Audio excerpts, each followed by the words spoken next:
અને લાખ રૂપિયા કમાવા લારી વાળો કમાઈ શકે.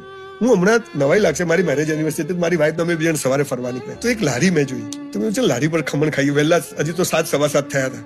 તો મને કે ચાલુ નહીં થયું. તો મેં તો ના જઈએ. હું એ લારી પર દૂરથી મેં જોયું તો 5 જણ ઉભા હતા. તો હું જઈને ઉભો તો મારો 10 મિનિટ હું ઉભો રહ્યો અને એનો ફોન ચાલુ. હા 200 ના કરો, હા સાહેબ મોકલો, મારો 300 ના કરો. મારી સામે એને 6-7 હજારના ખમણ અને ઢોકળા વેચી દીધા 15 મિનિટમાં.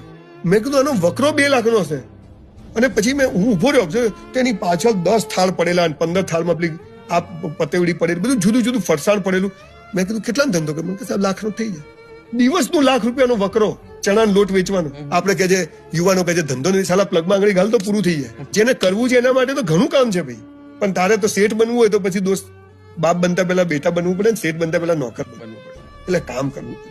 એટલે યુવાનોને કહું છું પૈસો કમાવો બહુ સહેલો છે. ₹1 લાખ કમાવા આજે બહુ જ ઈઝી છે. જેને કમાવા ના કમાતા મને મળજો, તમને રસ્તો બતાવી.